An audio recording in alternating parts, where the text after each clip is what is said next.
अभी देखिए अप्रवासी भारतीय स्टेट में घुस गए थे, सेंट्रल गवर्नमेंट आई बाहर कर दी, ट्रम्प आए बाहर कर दी। कुछ कुछ गुण हमारे अंदर ऐसा है ना, तो सेंट्रल अपना दबदबा दिखा देता है। नेपाल से आया कोई यूपी में रहने के लिए, वो यूपी बिहार नहीं डिसाइड करेगी, कौन डिसाइड करेगा? भाई साहब ये गुण किसका है, होना क्या चाहिए? तो हम लोग संघात्मक दिख रहे हैं, लेकिन उसी के अंदर कुछ न कुछ खतरनाक चीज छुपा हुआ है। किस चीज का? एकात्मक। किसका छुपा हुआ है? एकात्मक का। ये बताओ, आपातकाल ये भैया जो ये आपात लगाएगा राज्य सरकार खत्म में हो जाती है, कहानी खत्म हो जाए राज्य सरकार का। तो हम खड़े खड़े क्या हो जाते हैं? एकात्मक हो जाते हैं। तो हम हैं संघात्मक, लेकिन इसी संघात्मक में हमारे अंदर कुछ ऐसा गुण छुपा है जो किसका होना चाहिए? एकात्मक। किसका? इस देश में रहने वाला हर व्यक्ति किसी न किसी राज्य में ही रहेगा। सेंट्रल गवर्नमेंट के पास अपनी जमीनें नहीं है, केंद्र शासित प्रदेश है, तनी मनी चंडीगढ़ ही सब है नहीं, वो भी यूनियन टेरिटरी है, किसी न किसी स्टेट में रहेगा, चाहे वो बिहार में रहे, यूपी में, पंजाब में, कहीं पे भी रहे। लेकिन उस राज्य में रहने के लिए नागरिकता उसको केंद्र सरकार देगी। नागरिकता कौन देगा? जैसे नेपाल से कोई आया बिहार में रहने के लिए, नेपाल से आया कोई यूपी में रहने के लिए, तू रह पाएगा परमानेंट यूपी में या बिहार में? वो यूपी बिहार नहीं डिसाइड करेगी, कौन डिसाइड करेगा? सेंट्रल। या भाई साहब ये गुण किसका है? हाँ, होना क्या चाहिए कि आप किसी नेपाली व्यक्ति को नागरिकता दे रहे हैं, होना ये चाहिए संघात्मक के हिसाब से कि आप उसे नागरिकता दे दीजिए।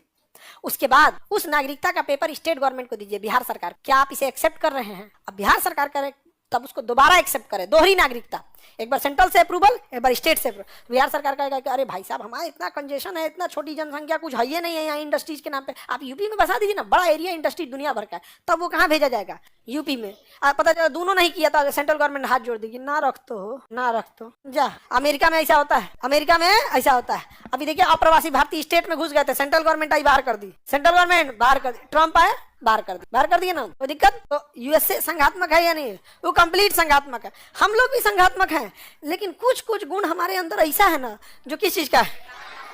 हाँ, एकात्मक का है। राष्ट्रपति पर महाभियोग, किसी पर भी महाभियोग। बताओ, राष्ट्रपति को चुनने में हम लोग भी भाग लिए थे कि नहीं लिए? भाग लिए थे। लोकसभा राज्यसभा भाग ली थी, और राज्यों की विधानसभा भाग ली थी। हाँ, भले हमारा विधान परिषद नहीं लिया, विधानसभा भाग ली थी।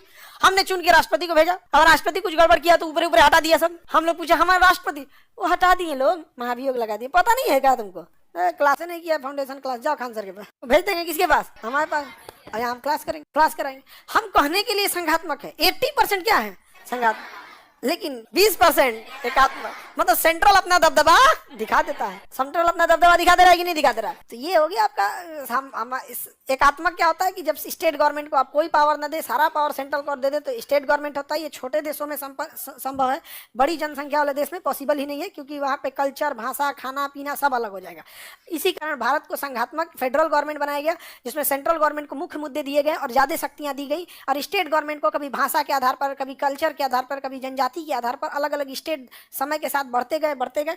लेकिन कई ऐसे जगह गए कि हम संघात्मक होते हुए भी संघात्मक नियमों का पालन न करते हुए स्टेट से शक्तियां छीन लिए। जैसे महाभियोग के मामले में, राज्यपाल की नियुक्ति के मामले में, न्यायपालिका हो गया, सीएजी हो गया, आपातकाल हो गया, नागरिकता हो गया। ये क्या चीज है? हम लोग एकात्मक गुण है। जबकि संघात्मक के एकहरी नागरिकता नहीं होती है। कैसी होती है? दोहरी नागरिकता। कैसी नागरिकता होती है? दोहरी। जब 370 लागू था तो कश्मीर में भी दोहरी नागरिकता था, वो भारत के नागरिक के साथ साथ कश्मीर का भी नागरिक होता था।